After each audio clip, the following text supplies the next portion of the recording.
Yung ito o Ito. mic? Ay, yung mic. Hindi na ako mag-mic. Sorry.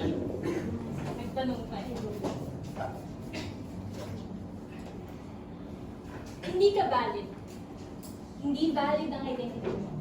Hindi valid ang identity niyo lahat. There's all this talk on social media saying, you are valid, this and that. Pero paano kung hindi? Yun. Yun yung nararamdaman ko growing up. Growing up, you see, I was a very sheltered child. Hindi ako naglalaro sa labas. Ang routine ko was, papasok ako ng school, mag-piano lessons, mag-swim training, and that's it. Napaka-strict ng aking schedule because I have strict parents. Hindi din nila ako pinapayagan mag-computer o kaya mag-internet. And apart from that routine ay wala na akong alam. Wala na akong alam sa mundo. Kaya naman, yung TV namin sa sala nung bata pa ako ay it played a big role sa pag-shape ng aking identity. No? Think of that TV as a window to the world that was beyond the confines of my routine. And isipin nyo din na yun yung portal sa aking childhood dreams and fantasies. Wait. Ayan. So ito, merong Justice League, iCarly, Barbie. Sobrang nagustuhan ko yung mga shows na to. No? At dahil gusto ko yung mga palabas na ito, I sought for reflections of myself sa mga ito. No? Kaso nga lang, the problem is, yung reflection na binigay sa akin ng media, it was distorted. It was fractured. It was incomplete. Hindi ko nahanap ang aking sarili sa mga yan. None of them were like me. Wala sa kanilang batang babae na Filipina, na kayo manggi, na medyo chubby. Wala. Now, fast forward to when I hit puberty. When I hit puberty, I started to explore other facets of my identity. No? I started to explore sexuality. And alam naman natin lahat na dito sa Pilipinas ay napaka-taboo topic ng sexuality. Kaya naman ay nahiya akong magtanong sa aking elders about sexuality. And nag-rely pa rin ako sa media when it comes to understanding sexuality. And around this time ay mas na-expose na din ako sa Filipino media. So napanood ko yung Forevermore ng Lizken, napanood ko yung Kathniel shows. Mga Kathniel shows, She's Dating the Gangster, The House of Us. Pero sa mga palabas at mga pelikula na ito ay mapapansin niyo that there is a heavy focus on heteronormative characters. No? And by heteronormativity, I mean may natural assumption na heterosexuality yung norm, na sila yung standard, and any other sexual orientations na hindi pasok dito ay abnormalities.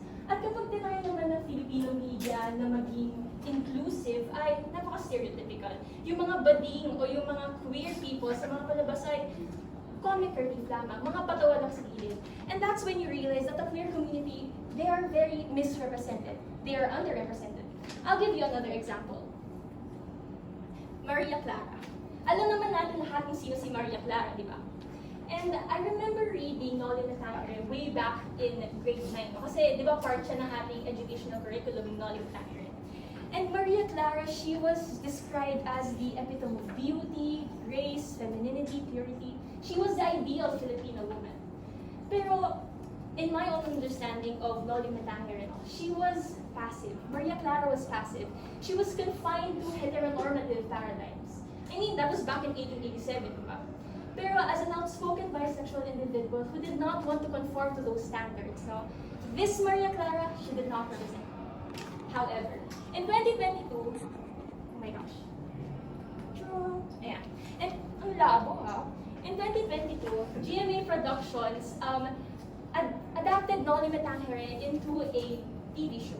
No? And their portrayal of Maria Clara, it was different. It's the same character. Pero she was remodeled and she was redefined. At paano ko ito nasabi?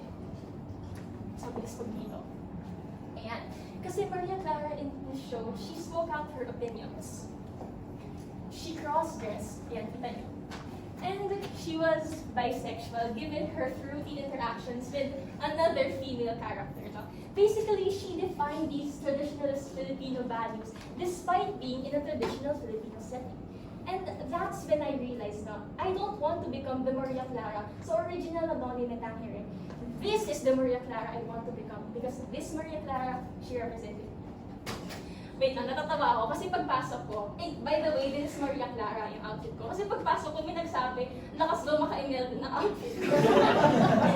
Anyway, However, at the end of the show ang nagkatuluyan ay si Maria Clara at si Ibarra. I mean, hello, expected na natin yun kasi sila naman talaga yung pairing sa Noli Me Tangere. So the ending was totally fine by me, and especially na bisexuality by definition is liking both women and men. However, GMA Productions also confirmed na in this TV show that Maria Clara was straight. Meaning that all queer scenes dito sa show, it was nothing. It meant nothing. Pero to me, it meant something. Because somehow, in some way, I felt represented. Pero, na-discard lang yun. O baka naman talaga ay straight si Maria Clara. Baka naman, delulu lang ako, o baka naman, umaasa lang ako na bisexual siya. Because growing up, there were no representations of bisexuality. There were no representations of my identity in the media. And that's human nature, no? We familiarize ourselves, we immerse ourselves in the world, and we hope to search for ourselves within it. Kaya ako, I kept searching for myself in everything, in every media that I consume.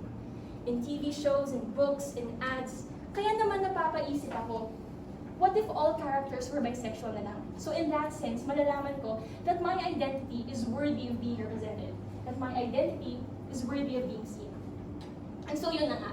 We have established the idea that the Filipino media has this transformative power to make individuals feel represented. They have the power to promote inclusivity. As nagawa nilang maramdaman ko na represented ako, kaso binawi nila yon.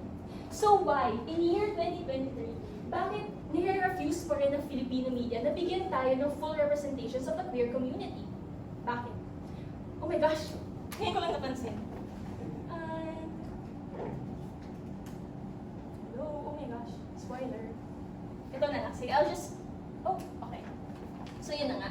Bakit hindi pa rin tayo binibigyan ng full representations, no? Well, to answer that question, ako ay magkakwento ulit ng very, very slight. So, I have this memory from the pandemic, no? Ano bang ginagawa natin ng pandemya kundi nasa bahay lang tayo at nanonood ng Netflix? So, that was the same for me. And this was May of 2022, no? At nauso yung show na oh my gosh, nauso yung show na Heartstopper. Sino dito nakakala ng Heartstopper? Itaas lang ang kamay. So medyo madami-dami. Pero for those na hindi familiar sa Heartstopper, ano siya, isa siyang Netflix show na sobrang sumikat dahil napaka-positive, napaka-healthy ng depiction sila of queer relationships. And I remember my father making a comment about this. Sabi niya na, ano ba tong Heartstopper na to? Yung Netflix na yan, puro kabalingan lang yung laman. Wala na bang pang straight? Wala na bang pang normal?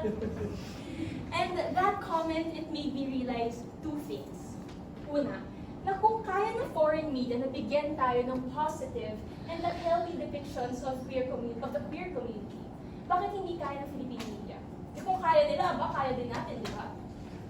Pangalawa, despite all the political activism for queer inclusivity sa Pilipinas, na-realize ko na conservative pa rin ang panlasa ng Filipino audience. And my father's comment is a testament to that. And baka naman yun yung rason kung bakit hindi tayo binibigyan ng full representations of the queer community. No? And that says a lot about our society, no? It goes beyond the frames of television, it goes beyond the media. Because beyond the scripted narratives of the Filipino media, that the Filipino media gives us may actual lived experiences ang queer community. We have actual experiences that go beyond the portrayals in the TV show, or actually lack of portrayals in TV show. And, parang kahit gusto kong sabihin yun na we go beyond portrayals, kahit gusto kong sabihin yun, when the Filipino media focuses on heteronormative characters, it imposes a certain standard that marginalizes those whose experiences deviate from this norm. It sends the message that only certain stories are worth telling, and by extension, that only certain identities are worthy of being represented. So to conclude my speech, gusto ko lang mag-iwan ng mga onting salita. In a world that falls short of acknowledging the diversity of human identities, and to every individual in this classroom that has ever questioned the validity of their identity, gusto ko lang na malaman nyo ay, you are worthy of being represented. You are worthy of being seen, at higit sa lahat, you are valid. Yun lamang po at maraming salamat.